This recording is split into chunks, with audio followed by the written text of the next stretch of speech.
Hello dear ICSE student, आपके English के paper किस तरह से होने वाले हैं क्लास 10th वाले, इसको जानने से पहले आप रेस्ट पेपर को देख लीजिए और उसके confidential answer sheet 1, again 2, again 3, again 4 and again 5। तो ये 5 जो कॉन्फिडेंशियल आंसर शीट मुझे दोस्त ने प्रोवाइड किए हैं, इसका मतलब क्या है कि आपके इंग्लिश के पेपर के एग्जामिनेशन रेस्पेक्टिवली इजी होने जा रहे हैं।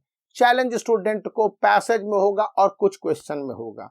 यहीं पर यह बताया जाता है कि ग्रामर सेक्शन आसान है, राइटिंग सेक्शन स्टूडेंट के लिए टफ लग सकता है। तो स्टूडेंट को सबसे पहले अपने लिटरेचर सेक्शन पर फोकस करना चाहिए, क्योंकि लिटरेचर में जो बातें बताई जा रही हैं एने फ्रैंक से क्वेश्चन रहने की उम्मीद है। उसी तरह से अ थीप स्टोरी है, इससे भी काफी कुछ इंपॉर्टेंस बताए गए। इन चैप्टर को पढ़ लेना चाहिए, जो भी इंफॉर्मेशन सामने आ रहे हैं और बहुत सारे जानकारियां मिल रही हैं। थर्ड पॉइंट बताया जा रहा है कि राइटिंग और ग्रामर ये दोनों सेक्शन हैं, इसमें स्टूडेंट को ग्रामर जहां थोड़े से चैलेंजिंग होंगे, राइटिंग बहुत ज्यादा चैलेंजिंग होगी, क्योंकि राइटिंग एक पैसेज है फॉर्मल लेटर का, उसके आधार पर रहते हैं। तो फॉर्मल लेटर का सैल्यूटेशन क्या है, क्लोजर क्या है और उसके कंटेंट क्या है, सब्जेक्ट ए है, तो इसके आधार पर आपको बहुत कुछ पूछे जाने वाले हैं question. Class 10th CBSE term 1 examination जो कि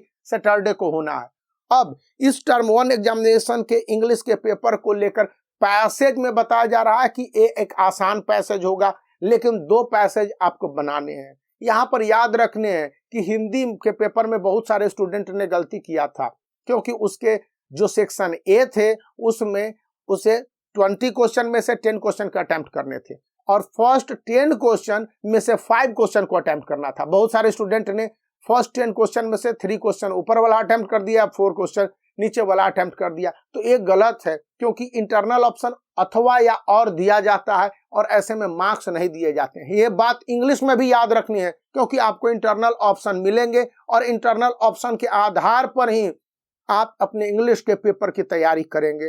और इस बात को भी याद रखेंगे कि ओवरऑल इंस्ट्रक्शन क्या है, फिर क्वेश्चन के पेपर के अंदर इंस्ट्रक्शन क्या है, नहीं तो आपके मार्क्स को काटने में वहां पर OMR शीट चेक करने वाले इवैल्यूएटर कोई दिक्कत नहीं करेंगे। सेकंड पॉइंट है, ये एक्स्ट्रा अटेम्प्ट पहले होता था कि जितना मन उतना फिल कर दीजिए, लेकिन अब ये होने लगा है कि यदि आप एक्स्ट्रा अटेम्प्ट करते हैं OMR शीट में, तो आपके जितने भी लास्ट के करेक्ट आंसर है उसको काट दिए जाएंगे और सभी सेक्शन के हिसाब से काट दिए जाएंगे, क्योंकि आपको एक सेक्शन में उतना ही क्वेश्चन को अटेम्प्ट करते हैं और करना है जितना कि नेसेसरी है। तो यहाँ पर स्टूडेंट का लॉस है। थर्ड पॉइंट, मैंने CBSE का अपडेट बताया था कि कैपिटल लेटर में लिखना, ये तो कोई दिक्कत वाली बात नहीं, लेकिन हैशटैग वाले सेक्शन में अनअटेम्प्टेड क्वेश्चन के आंसर को आपको देने हैं। अब आप अपने इंग्लिश के पेपर की तैयारी कैसे करें, इसके लिए मैं आपको कंटिन्यूअस स्टडी मटेरियल आज प्रोवाइड कर दूंगा और इसके साथ एक और बात बताऊंगा कि आप अपने आंसर को फोकस वे में लिखेंगे।